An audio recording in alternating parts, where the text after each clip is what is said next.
We often talk about the race to the bottom. My friends, that is a race you do not wish to win, right? So keep that in mind when you are affirming, promoting, and protecting your values. I'm going to tell you a quick story here, and then we're going to open it up to conversation about how you're leveraging culture, how you can promote, prove, and protect it. But I want to tell you a story about the day I actually walked away from a big pile of revenue many years ago, and it was not anyone's fault. But it was the only decision I could come to. See, it was right after the financial crisis. And as a result of the financial crisis, many of my clients just didn't have the budgets that they had before. And one day a customer asked me to do my job with 50% less resources, not just money, but overall resources.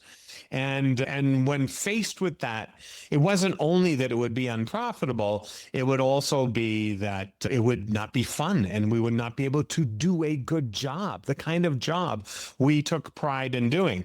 And so after many meetings and many spreadsheets and many possibilities, I finally had to say, you know what? I need to decline you today before I disappoint you tomorrow.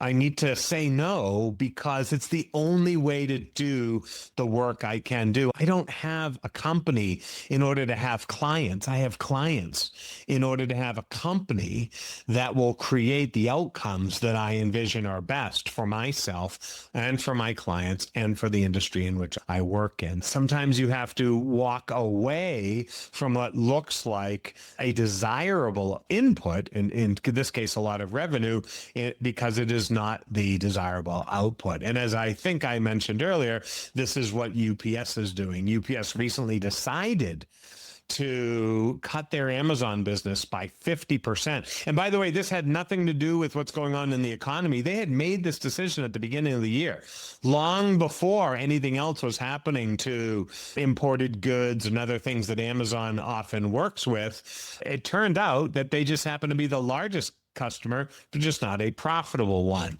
You can see the quote here by their CEO.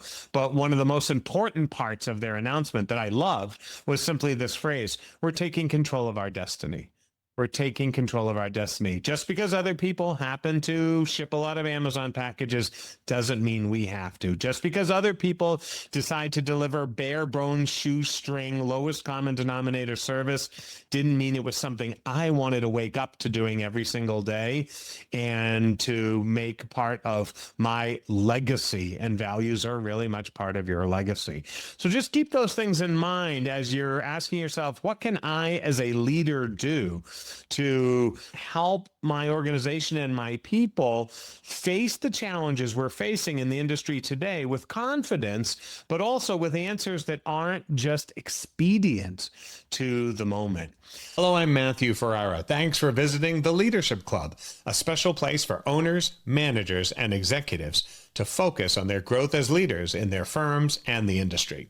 You can join TLC as a free subscriber, and you'll get the weekly newsletter and explore a whole bunch of open posts, recordings, and downloads in our free section. And if you like what we're doing here and you're ready for some TLC, then consider upgrading your account to access the masterminds, the coaching calls, and our ongoing training. So if you're ready to take your leadership to the next level, then the Leadership Club is the place for you to do it. Thanks for stopping by, and I look forward to welcoming you to the club.